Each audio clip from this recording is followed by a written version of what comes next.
In this video, we will investigate Newton's third law of motion. For every action, there is an equal and opposite reaction. We will take a look at a few simple examples to illustrate the nature of Newton's statement and its mathematical form, and take a look at a couple of applications.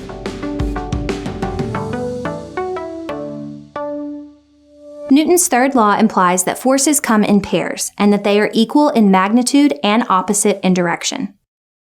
For example, if we look at the dancer spinning on one foot and look at the contact point between the dancer's foot and the floor and state that the force of the dancer on the floor must be met by a force of equal magnitude from the floor, but in the opposite direction, the forces are balanced, which is obvious in the sense that the dancer is not moving through the floor. Moreover, the floor is not moving through the dancer.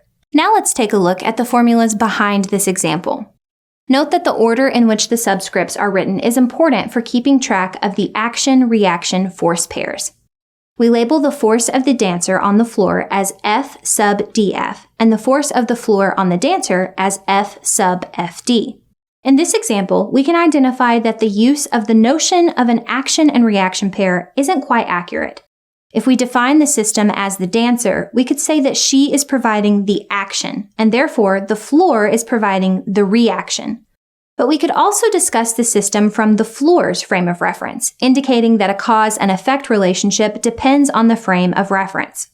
In other words, the idea of action and reaction doesn't illustrate the full concept.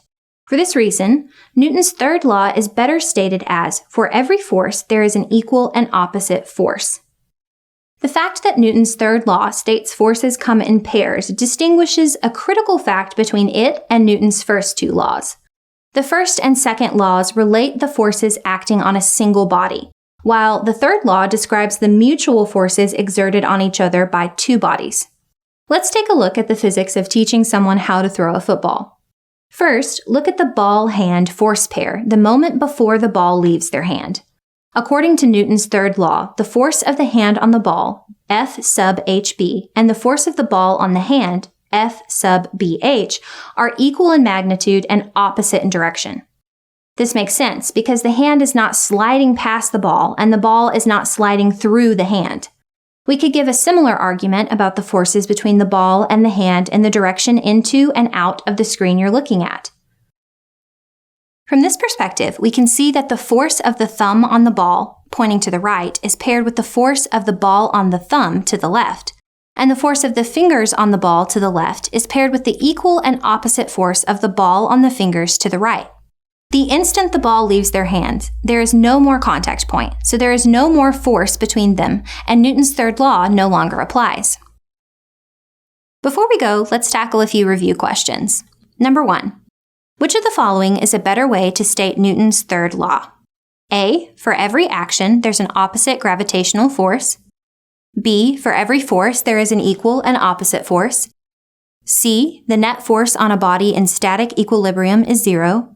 Or D. All forces come in equal and opposite pairs.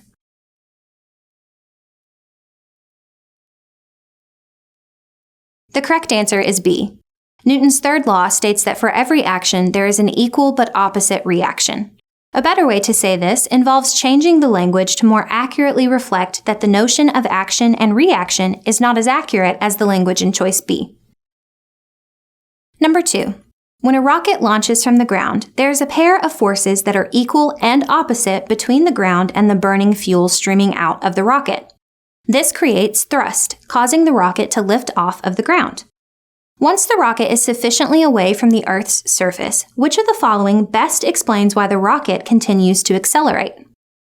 A. The rocket still experiences a residual Earth force once it is in motion because the initial thrust keeps it going.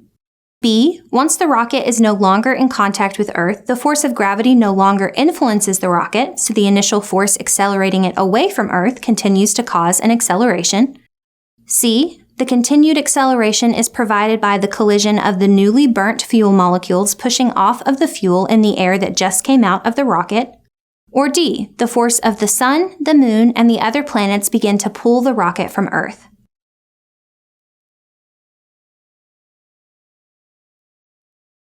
The correct answer is C. Number 3.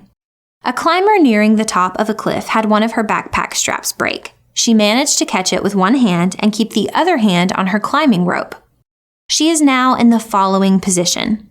What are the 3 main pairs of forces acting on her?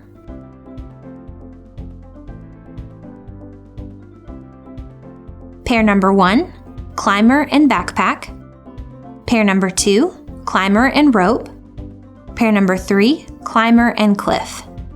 That's all for this review. Thanks for watching and happy studying.